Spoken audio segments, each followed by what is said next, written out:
Quad Cities at 11. We have Chris Larson Jr. here joining us live. Thank you so from much. Old Oaks Winery. And let me just say, this station, we have been so ready for you guys to open. We've been checking that Facebook every day. Us too. And then it was, and then it was TBD.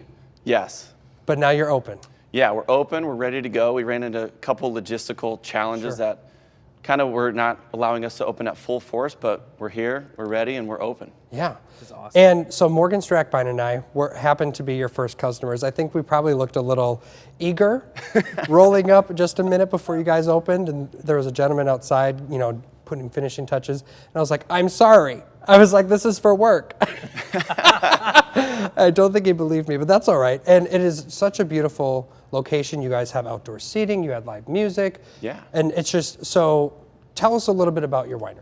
So yeah, we opened up, we bought the building in 2013, and it's kind of a family owned and operated business. So we kind of did all the renovations ourselves. We hand planted our vineyard back in 2014, and it's been slowly kind of building it and getting it ready to something that we can release to the public. And the wines that you're selling right now aren't made from the grapes that you're growing right now, but eventually could be.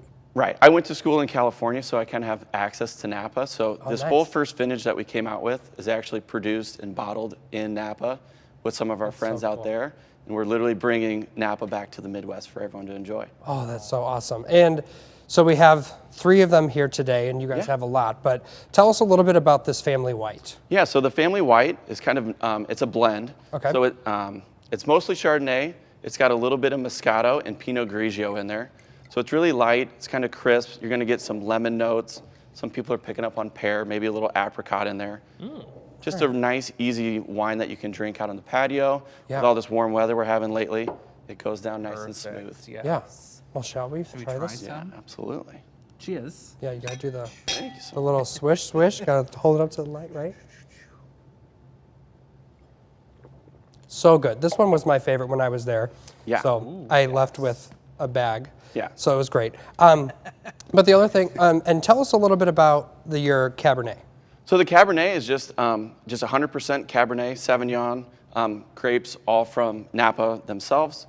Kind of part of the logistical challenges of we were debating on bringing the grapes back from Napa, but they're kind of temperamental. Yeah. So it was just easier for us to pick those and do those right there in Napa. And usually when we're looking at some local wines here, a lot of times we'll see like the fruit wines because it's harder to get these grapes specifically to grow, the Chardonnay grapes and things like that. So talk about, is that something that you'll be able to do going forward, or you'll be still relying kind of in Napa? So I think we'll always kind of carry these because we want to do something a little bit bigger and bolder than kind of the sweet wines that we get typically locally.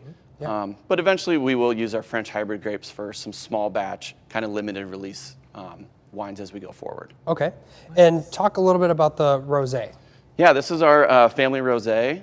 So it's 100% Grenache. We did a partial fermentation on the skins. That's where it has that nice pink color, but it's actually red grapes in there. Okay. I think some people kind of assume that it's not, but it's actually a red grape. That's part of the fermentation that gives it that nice pink color.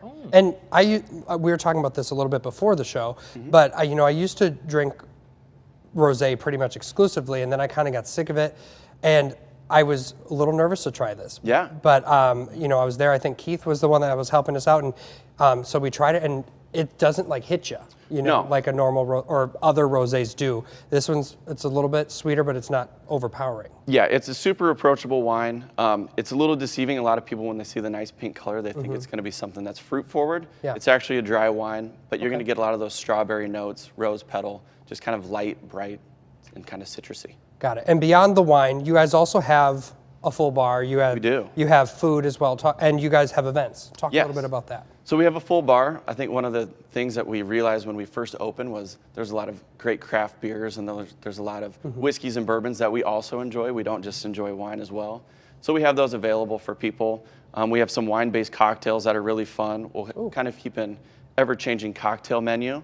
And we also do events. We have a couple of great event spots for bridal showers, baby showers, and weddings as well. Yeah, just a beautiful location there. And when are you open?